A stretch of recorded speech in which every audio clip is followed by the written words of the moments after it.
Voice nexus channel में आपका स्वागत है। अगर आपको कहानियाँ सुनना पसंद है तो चैनल को सब्सक्राइब ज़रूर करें। सब्सक्राइब करके हमारी हेल्प कर सकते हैं। सब्सक्राइब करने के लिए धन्यवाद। आज सुनिए कहानी जिसका शीर्षक है प्यार से विवाह तक का सफ़र।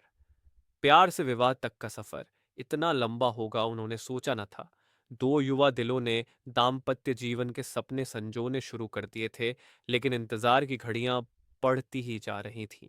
मुझे गुमसुम और उदास देखकर माँ ने कहा, क्या बात है रति, तू इस तरह मुंह लटकाए क्यों बैठी है? कई दिन से मनोज का भी कोई फोन नहीं आया। दोनों ने आपस में झगड़ा कर लिया क्या? नहीं माँ, रोज रोज क्या बात करें। कितने दिनों से शादी की तैयारी कर रहे थे, वो सब व्यर्थ हो गई। यदि मनोज के दादाजी की मौत न हुई होती तो आज तेरी शादी को 15 दिन हो चुके होते। वह काफी बूढ़े थे, 13वीं के बाद शादी हो सकती थी। पर तेरे ससुराल वाले बड़े दकियानूसी विचारों के हैं, कहते हैं कि साय नहीं है, अब तो 5-6 महीने बाद ही शादी होगी। हमारी तो सब तैयारी व्यर्थ हो गई। शादी के कार्ड बंट चुके थे फंक्शन हाल को, कैटरर्स को, सजावट करने वालों को, और भी कई लोगों को एडवांस पेमेंट कर चुके थे। 6 महीने शादी सरकाने से अच्छा खासा नुकसान हो गया है। इसी बात से तो मनोज बहुत डिस्टर्ब है माँ, पर कुछ कह नहीं पाता।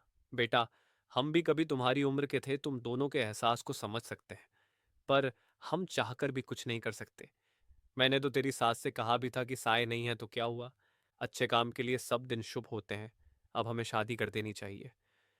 मेरा इतना कहना था कि वह तो भड़क गईं और कहने लगीं, आपके लिए सब दिन शुभ होते होंगे, पर हम तो सायों में भरोसा करते हैं। हमारा इकलौता बेटा है। हम अपनी तरफ से पुरानी मान्यताओं को अनदेखा कर मन में कोई वहम पैदा नहीं करना चाहते। रति सोचने लगी कि मम्मी इससे ज्यादा क्या कर सकती हैं और मैं भी क्या करूं। मम्मी को कैसे बताऊं कि मनोज क्या चाहता है।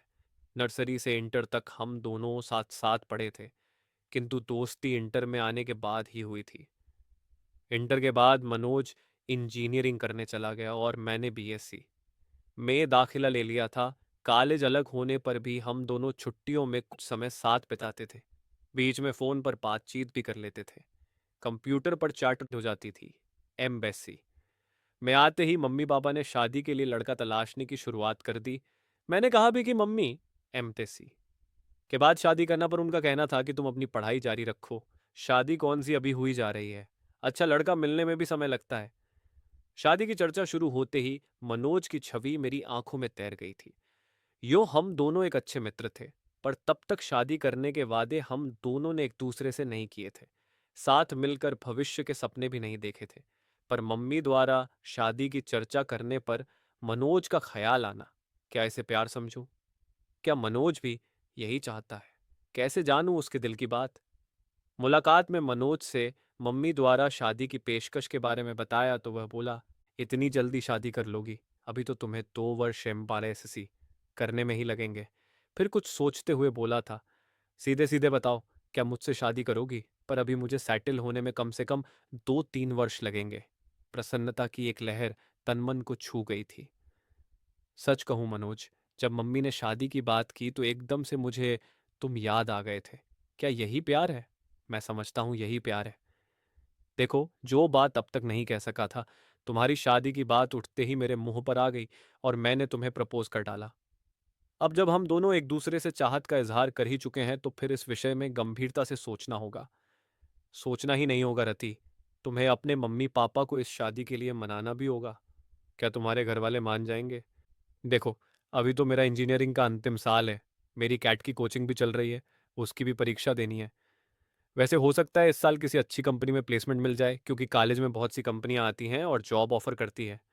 अच्छा ऑफर मिला तो मैं स्वीकार कर लूंगा, और जैसे ही शादी की चर्चा शुरू होगी मैं तुम्हारे बारे में बता दूंगा। प्यार का अंकुर तो हमारे बीच पनप ही चुका था, और हमारा यह प्यार अब जीवन साथी बनने के सपने भी देखने लगा था। अब इसका जिक्र अपने अपने घर में करना जरूरी हो गया था। मैंने मम्मी को मनोज के बारे में बताया तो वह बोली, वह अपनी जाति का नहीं है। ये कैसे हो सकता है? तेरे पापा तो बिल्कुल नहीं मानेंगे क्या? मनोज के माता पिता तैयार हैं। अभी तो इस बारे में उसके घर वाले कुछ नहीं जानते। फाइनल परीक्षा होने तक मनोज को किसी अच्छी कंपनी में जॉब का ऑफर मिल जाएगा, और रिजल्ट आते ही वह कंपनी ज्वाइन कर लेगा। उसके बाद ही वह अपने मम्मी पापा से बात करेगा। क्या ज़रूरी है कि वह मान ही जाएंगे? मम्मी, मुझे पहले आपकी इजाज़त चाहिए। ये फैसला मैं अकेले कैसे ले सकती हूँ? तुम्हारे पापा से बात करनी होगी। उनसे बात करने के लिए मुझे हिम्मत जुटानी होगी। यदि पापा तैयार नहीं हुए तो तुम क्या करोगी? करना क्या है मम्मी? शादी होगी तो आपके आशीर्वाद से ही होगी, वरना नहीं होगी। इधर मेरा एम बेसिस फाइनल शुरू हुआ। उधर इंजीनियरिंग पूरी होते ही मनोज को एक बड़ी कंपनी में अच्छा स्टार्ट मिल गया था, और यह भी करीब करीब तय था कि भविष्य में कभी भी कंपनी उसे यू नरेस भेज सकती है। मनोज के घर में भी शादी की चर्चा शुरू हो गई थी। मैंने मम्मी को जैसे तैसे मना लिया था, और मम्मी ने पापा को। किंतु मनोज की मम्मी इस विवाह के लिए बिल्कुल तैयार नहीं थी। इस फैसले से मनोज के घर में तूफान उठ खड़ा हुआ था। उसके घर में पापा से ज्यादा उसकी मम्मी की चलती है। ऐसा एक बार मनोज ने ही बताया था। मनोज ने भी अपने घर में ऐलान कर दिया था कि शादी करूंगा तो रति से, वरना किसी से नहीं। आखिर मनोज के बहन बहनोई ने अपनी तरह से मम्मी को समझाया था। मम्मी, आपकी यह जिद मनोज को आपसे दूर कर देगी। आजकल बच्चों की मानसिक स्थिति का कुछ पता नहीं चलता कि वह कब क्या कर बैठें।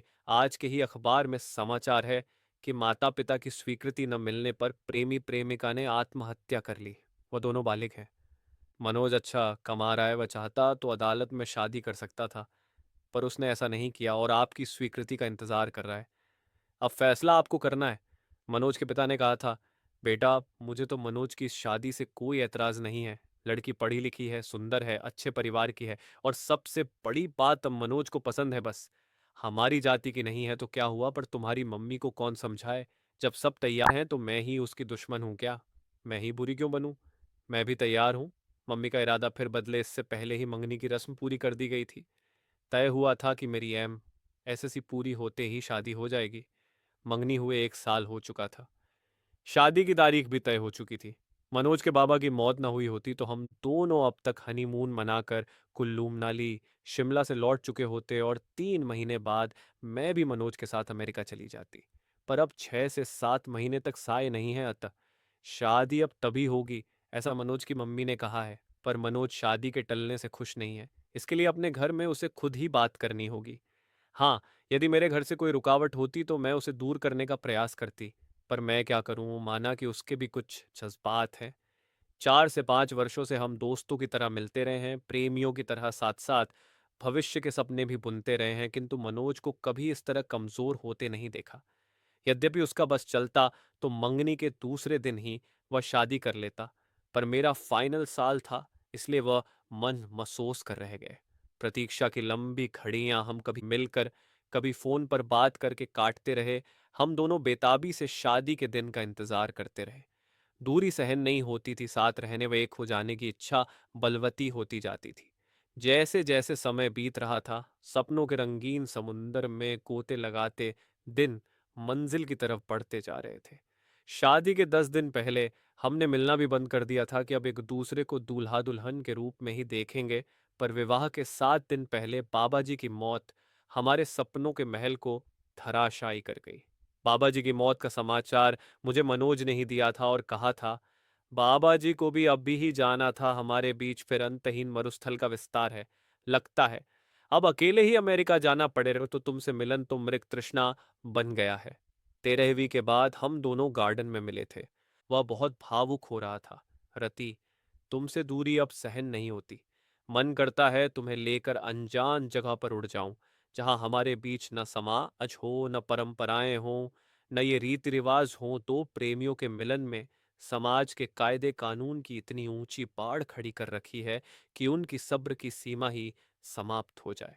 चलो रति, हम कहीं भाग चलें। मैं तुम्हारा निकट सान्निध्य चाहता हूं, इतना बड़ा शहर है। चलो किसी होटल में कुछ घंटे साथ बिताते हैं। जो हाल मनोज का था वही मेरा भी था। एक मन कहता था कि अपनी खींची लक्ष्मण रेखा को अब मिटा दें, किंतु दूसरा मन संस्कारों की पिन चुभो देता कि बिना विवाह यह सब ठीक नहीं। वैसे भी एक बार मनोज की इच्छा पूरी कर दी तो यह चाह फिर बार बार सिर उठाएगी। नहीं, यह ठीक नहीं। क्या ठीक नहीं रति? क्या तुमको मुझ पर विश्वास नहीं? पति पत्नी तो हमें बनना ही है। मेरा मन आज जिद पर आया है, मैं भटक सकता हूँ। रति, मुझे संभाल लो। गार्डन के एकांत झुटपुटे में उसने बाहों में भरकर बेतहाशा चूमना शुरू कर दिया था। मैंने भी आज उसे यह छूट दे दी थी ताकि उसका आवेग कुछ शांत हो, किंतु मनोज की गहरी गहरी सांसें और अधिक समा जाने की चाह मुझे भी बहकाए। उससे पूर्व ही मैं उठ खड़ी हुई। अपने को संभालो मनोज, यह भी कोई जगह है बहकने की? मैं भी कोई पत्थर नहीं, इंसान हूं। कुछ दिन अपने को और संभालो। इतने दिन से अपने को संभाल ही तो रहा हूं। जो तुम चाह रहे हो वह हमारी समस्या का समाधान तो नहीं है। स्थायी समाधान के लिए अब हाथ पैर मारने होंगे। चलो, बहुत जोर से भूख लगी है, एक गर्मा गर्म कॉफी के साथ कुछ खिला दो, फिर इस बारे में कुछ मिलकर सोचते हैं। रेस्टोरेंट में बैरे को ऑर्डर देने के बाद मैंने ही बात शुरू की। मनोज, तुम्हें अब एक ही काम करना है। किसी तरह अपने माता पिता को जल्दी शादी के लिए तैयार करना है, जो बहुत मुश्किल नहीं। आखिर वे हमारे शुभचिंतक हैं। तुमने उनसे एक बार भी कहा कि शादी इतने दिन के लिए न टालकर अभी कर दे? नहीं, ये तो नहीं कहा। तो अब कह दो। कुछ पुराना छोड़ने और नए को अपनाने में हरेक को कुछ हिचक होती है, अपनी इंटरकास्ट मैरिज के लिए। आखिर वह तैयार हो गए ना, तुम देखना बिना सायों के शादी करने को भी वह जरूर मान जाएंगे। मनोज के चेहरे पर खुशी की एक लहर दौड़ गई थी। तुम ठीक कह रही हो रति, ये बात मेरे ध्यान में क्यों नहीं आई? खाने के बाद तुम्हें घर पर छोड़ देता हूँ। कोर्ट मैरिज की डेट भी तो पास आ गई है, उसे भी आगे नहीं बढ़ाने दूंगा। ठीक है, अब मैरिज वाले दिन कोर्ट में ही मिलेंगे। मेरे आज के व्यवहार से डर गई क्या? इस बीच फोन करने की इजाजत तो है या वह भी नहीं है? चलो, फोन करने की इजाजत दे देते हैं। रजिस्ट्रार के ऑफिस में मैरिज की फॉर्मेलिटी पूरी होने के बाद हम दोनों अपने परिवार के साथ बाहर आए तो मनोज के जीजाजी ने कहा, मनोज, अब तुम दोनों की शादी पर कानून की मोहर लग गई है रति। अब तुम्हारी हुई। ए जमाई बाबू, ये इंडिया है। वह तो वीजा के लिए ये सब करना पड़ा है, वरना इसे हम शादी नहीं मानते। हमारे घर की बहू तो रति विवाह संस्कार के बाद ही बनेगी। मेरी मम्मी ने कहा, वह तो मजाक की बात थी मम्मी। अब आप लोग घर चले, मैं तो इन दोनों से पार्टी लेकर ही आऊंगा। होटल में खाने का ऑर्डर देने के बाद मनोज ने अपने जीजा जी से पूछा, जीजा जी, मम्मी तक हमारी फरियाद अभी पहुंची या नहीं? साले साहब, क्यों चिंता करते हो? हम दोनों हैं ना तुम्हारे साथ। अमेरिका आप दोनों साथ ही जाओगे, मैंने अभी बात नहीं की है। मैं आपकी इस कोर्ट मैरिज हो जाने का इंतजार कर रहा था। आगे मम्मी को मनाने की जिम्मेदारी आपकी बहन ने ली है। इससे भी बात नहीं बनी तो फिर मैं कमान संभालूंगा। हाँ भैया, मैं मम्मी को समझाने की पूरी कोशिश करूंगी। हाँ, तू कोशिश कर ले। न माने तो मेरा नाम लेकर कह देना। आप अब शादी करो या न करो भैया, भाभी को साथ लेकर ही जाएंगे। वाह भैया, आज तुम सचमुच बड़े हो गए हो। आफ्टर ऑल अब मैं एक पत्नी का पति हो गया हूँ। ओके भैया, अब हम लोग चलेंगे। आप लोगों का क्या प्रोग्राम है? कुछ देर घूम घाम कर पहले रति को उसके घर छोड़ूंगा, फिर अपने घर जाऊंगा। मेरे गले में बाहें डालते हुए मनोज ने शरारत से देखा। हाँ रति, अब क्या कहती हो? तुम्हारे संस्कार मुझे पति मानने को तैयार हैं या नहीं? आंखें नचाते हुए मैं चहकी।